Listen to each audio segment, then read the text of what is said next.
Hello everyone, কেমন আছো সবাই? অনেক দিন ধরে ভাবছি তোমাদের সাথে একটা বেঙ্গলি ব্রাইডাল লুক শেয়ার করব, কিন্তু সময়ের অভাবে পাচ্ছিলাম না।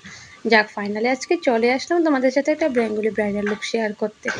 তোমরা কিন্তু পুরো ভিডিওটা দেখতে থাকো, অনেক কিছু জানতে পারবে এবং অনেক কিছু শিখতে পারবে। অনেক ভালো ভালো টিপসও তোমাদের সাথে শেয়ার করব।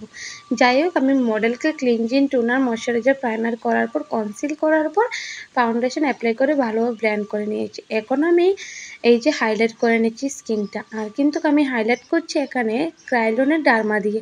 ক্রায়োলনের ডার্মা প্রোডাক্টটা কিন্তু আমার খুব ফেভারিট একটা প্রোডাক্ট। তো এটা দিয়ে আমি হাইলাইট করে নিচ্ছিলাম। আর হাইলাইটটা কিন্তু একদম আস্তে আস্তে ভালোভাবে ব্লেন্ড করতে হবে, তো না হলে কিন্তু ফিনিশিং ভাবটা আসবে না।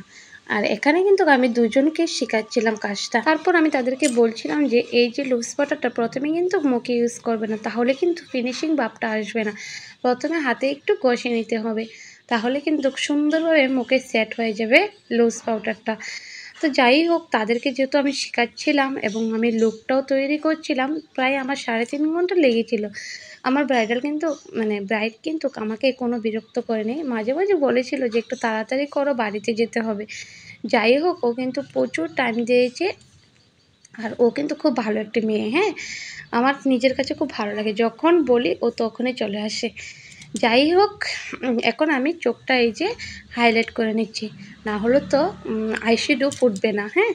তো এখন আমি চোখ হাইলাইট করার পর এখন ব্রুর নিচে হাইলাইট করে নিচ্ছিলাম হাইলাইটার দিয়ে, যাতে মেকআপ চোখ মেকআপটা, আই মেকআপটা দেখতে সুন্দর লাগে, হ্যাঁ। তো এখন আমি ব্রুটাও একটু ঠিক করে নিচ্ছিলাম। আর প্রতিটি মেয়েরই নিজের জন্য কিছু কিছু কাজ শেখার দরকার, অন্তত প্রফেশনালি না কাজ করলেও।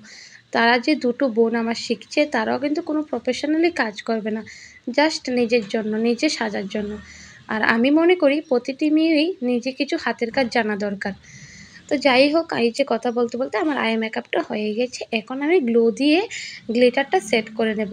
এতে কি হয়, গ্লিটারটা জলে পড়ে যাওয়ার সম্ভাবনা কম থাকে। তোমরা কে কে আমার মতো এই কাজটা করো অবশ্যই কিন্তু কমেন্ট করে জানিও। আর আমি এখনও অনেক বড় মেকআপ আর্টিস্ট হইনি, আমি অনেক ছোট একজন মেকআপ আর্টিস্ট। তো আমি তারপরও যা যা জানি তোমাদের সাথে শেয়ার করার চেষ্টা করি। যদি ভালো লাগে অবশ্যই একটি কমেন্ট করে আমাকে জানিও, হ্যাঁ।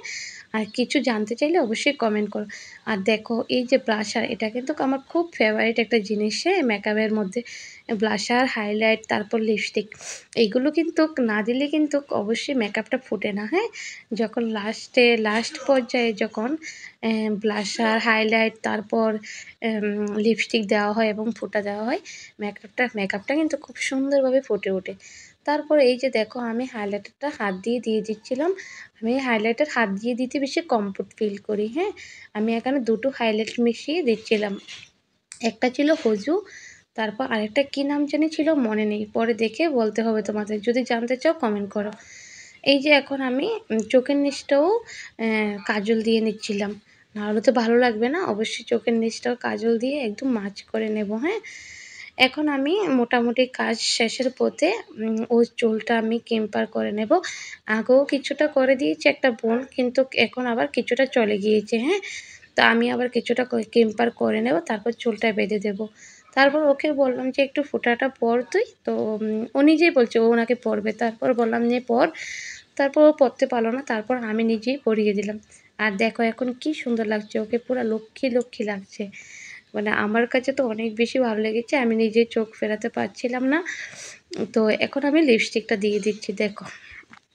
এখন আমি লিপস্টিকটা দেওয়ার পর ওকে বললাম যে একটু তুই জিনিসগুলো পরে নে, হ্যাঁ, যেহেতু তোর সুবিধা মতো তুই পরতে পারবি। তো তারপর আমি একটু শ্যুটও নিয়ে নিচ্ছিলাম। তোমাদের কাছে মেকআপটা কেমন হয়েছে অবশ্যই কিন্তু কমেন্ট করে জানিও। তারপর এই যে বললাম, আমি আবার একটু কেম্পার করে নেব। কেম্পারটা করতে হয়েছে তার জন্যই, অনেকক্ষণ ছিল তো, মানে কেম্পারটা অনেকক্ষণ আগে করা হয়েছিল তো প্রথম দিকে। তো এটা প্রায় শেষের পথে ছিল, তো আবার করতে হয়েছে। করে এখন আমি একটু কার্লি করে চুলটা বেঁধে দেব। তার মধ্যে আমি কলকাও করে নিয়েছি, কলকাটা আমি 3 ফোঁটার মধ্যে করেছি, বেশ ভালো লাগছিল সিম্পলের মধ্যে। এই যে চুলটা কার্লি করে নিয়ে এখন ওকে একটু সিম্পলের মধ্যে চুলটা বেঁধে দিয়েছি। কি সুন্দর লাগছে না বলো তোমাদের কাছে? আমার কাছে তো প্রচুর ভালো লেগেছে। তোমাদের কাছে কেমন লাগছে অবশ্যই কমেন্ট করে জানিও। আর তোমাদের ওইদিকে কীরকম রৌদ্র, আমাকে এটাও কমেন্ট করে কিন্তু জানিও। আমাদের এইদিকে প্রচুর রৌদ্র, কিছু কিছু জায়গায় নাকি বৃষ্টি হয়েছে, কিন্তু আমরা যেখানে থাকি এখানে বৃষ্টি হয় না। ভালো থেকো সবাই। আজকের মতো বাই।